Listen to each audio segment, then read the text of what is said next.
let's talk about your short film, Phumi, When the Sun Sets. Now, I apologize. I don't think I could pronounce the his name. I'm going to try. Okay. Lakutshon Ilanga. Yeah, that was pretty good. Yeah, it's Lakutshon Ilanga. Oh, terrific, terrific. Well, first of all, congratulations on your short film. And I want to say congratulations for making the short list for the Academy Awards. How do you feel about that?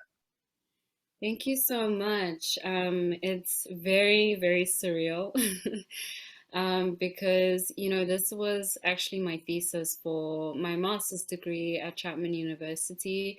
And I would never have, in my wildest dreams, imagined that it would travel this far and get to this level of accolade and even be considered for an Academy Award. So it's been very surreal and just a wild journey.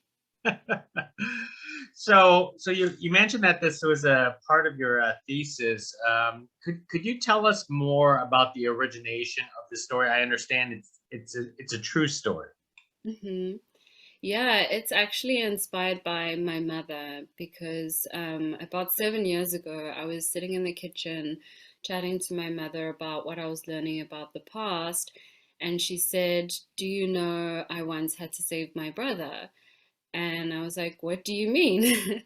And she basically recounted this crazy story of seeing her baby brother getting abducted by apartheid police and then having to find a way to save him.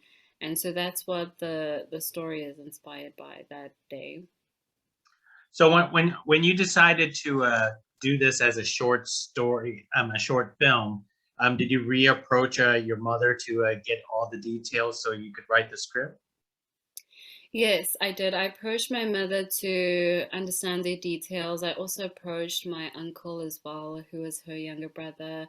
And then I also put in my own lens into it in terms of my own personality, my own personal journey that I wanted the character to go on.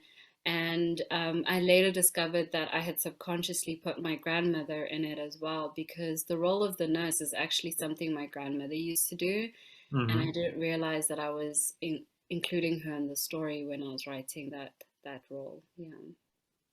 Now, for some of those, for some of us who don't understand, could you explain the apartheid and the protests to us? I know it's long, long ago. Yeah. Well, actually, it's not even that long ago. Apartheid officially ended in 94 when we had the first democratic elections in South Africa. And it was quite a brutal time. So the government basically enforced segregation of people by land and culture. And there were a lot of restrictions, particularly on Black people in South Africa. And they were restricted in their movements, in their ability to participate in society and the economy. And there was a lot of brutalization as well to those people who stood up against the government and were activists. A lot of them would get kidnapped and would be tortured in prison, and some of them would just mysteriously disappear. And there are thousands of them to this day who have disappeared, and we don't know what happened to them. So, how did you want to recreate this environment, this time period? I believe you specifically chose 1985 for your film. Yeah, 1985 was an interesting time to go with because it was when there was a state of emergency in South Africa because there was a lot of protest going on. And so the government kind of wanted to lock things down, and they sent military into black neighborhoods to kind of sort of quell the protests. And there was a lot of youth activism at that time and youth kidnappings. So it was an interesting time to focus on. And also, it was around that time when my mother had saved her brother. So your uncle was one of those youth protesters at that time. So my uncle himself wasn't a youth protester. Um, I I kind of sort of dramatized that role a bit because I was interested in the youth protests of the time, and I was interested in including their story in the film. And so there were a lot of high school students who were activists, and there was a big march in 1976, 10 years earlier, where police opened fire on a peaceful protest of high school students. And that really rocked the country. And the state of emergency in 1985 was actually leading up to the 10-year anniversary of that. And so there was a lot of like tension in neighborhoods. And so I wanted to capture that story of the activist youth as well. And that's why I incorporated that into the role of the brother. Absolutely, it is a tough time period to take a handle. But tell us where your short film was. Where the production was at to recreate all this. It was shot in Johannesburg and specifically in an area called Soweto. And Soweto is actually one of the homes of the youth activist movement in South Africa from apartheid. So it was very meaningful to shoot there. And even one of our locations was one of the meeting place of the activists. So that was very meaningful for our cast and crew to be there. And it was quite a feat to shoot in South Africa because my school was based in California, and so this meant that I would have to do an international shoot. So it took a lot of fundraising and gathering resources and pitching to a lot of people to sort of come and support us in order to be able to shoot internationally. I was gonna say Chapman University is in Southern California. That was quite a trek, but Yeah. you wanted to film in South Africa to make it more authentic. Is was your aim? Yeah, yeah. I mean, a lot of people tried to convince me to shoot it in California and try to recreate that. And I felt like in order for it to be authentic in terms of people, language, culture, and place, I needed to shoot it in the actual location. And I also felt like the location itself, the surroundings were part of the character of the past and of the film. And so that was really important to be there in person. So was that your cast was also a part of locals too? What was it hard discovering them? Yeah, the cast was all local. The lead actress, I found her through a friend of mine who is also the casting director. She works a lot in TV. And as soon as I did an audition with her, I realized that she was really, really strong in capturing all of the subtle nuances in the character, and I really loved that. And then the character of the brother, I saw him in a trailer of a South African film. And as soon as I saw him, I thought that he had to be the brother character. And it was kind of hard getting to him because his agent is one of the top agencies in South Africa. But luckily, they were willing to talk to us, and he was really open to working with us, even though we were student production. The child was, I think, the hardest to find because, finding a child actor who can carry the weight of a serious film like that is really hard.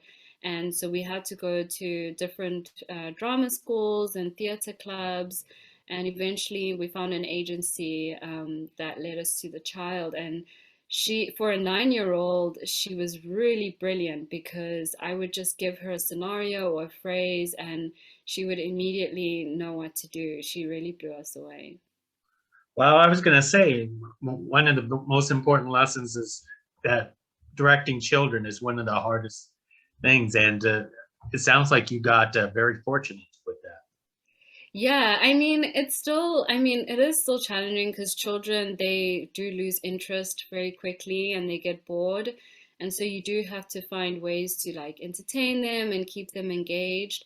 But I also still felt very lucky about how talented she was.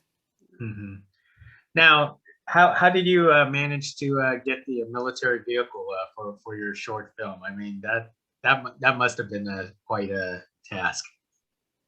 Yeah, it was. It's funny because when I'd written it in the script, a lot of people said, "Are you really gonna get that?" Um, and I said, I'm gonna try. And so we actually had some mentor producers in South Africa who helped us kind of get in touch with different people who had different resources. And one of those people had these military cars and these police cars, and we pitched to them, and they, because we were a student project, they were willing to give us a massive discount. And one of the concessions we made is because the fuel of the vehicle was so expensive, they couldn't transport it to us, so we had to go to their location, which was about, I'd say, an hour and a half outside of Johannesburg, to go and shoot those parts. Yeah. I was going to say that filming of that scene was I want to say was fairly violent in its own way. What was that a tough, challenging scene to film for you? The fight scene? Yeah. Yeah, yeah, it was challenging because I mean, we had a stunt coordinator and we done rehearsals with him, but it was also an emotionally and physically taxing scene for the lead actress. So, and then it was also physically taxing for the camera operator because they were doing handheld on their shoulders and having to do all these movements. So it was a very, like a lot of physical exercise for everyone, and it was kind of half a day of doing that. It was also challenging because we were shooting kind of around, when the sun was going to set. And so trying to get all of those movements and all of those shots on time while everyone is exhausted. It was hard, but I'm very grateful that the team was resilient and we got through it. Now I want to mention that from the notes I have is that there was a song called "When the Sun Sets." That's also associated with your short film. Did Was a song written before your short film, and you discovered it, or was it afterwards? Yeah, it's actually a song I grew up with. It's a Ah, song by an iconic jazz artist from South Africa called Miriam Makeba. And it was actually, I think it's from the 50s even. And she wrote, well, she didn't write it, but she performed it also in a kind of way to create social activism through her music, because the song is the lament of someone who has lost someone because of this kind of police brutality, and they go searching for this loved one. They're like searching in the streets in the neighborhood, and they can't find them, and they're kind of indefinitely waiting. So it's a song about those who are left behind when people have been kidnapped and taken away. so hence the title, "When the Sun Sets." It's really after the song. Yes, yes, essentially it is. That is terrific. And for you, Phumi, what is next for you now? I'm assuming you completed your thesis and now you're just waiting to hear from the Academy Award. So what's next? What's next is I'm shooting another short film this year about an African folk tale, which I'm excited about. And then I'm also currently working on my first feature project, which I'm hoping to shoot in the next 2 years. Wow, most excellent. Well, I'm glad to hear everything is going correctly for you so far. Thank So, you. hey, once again, congratulations for your short film and congratulations for making the short list to the Oscars. Thank you So, so much. we're gonna cheer for you. Thank you so much. I really appreciate it. And thanks for having me. Hey, thank you, appreciating for talking to us about When the Sun Sets. Next time. Thank you. Bye. Bye-bye.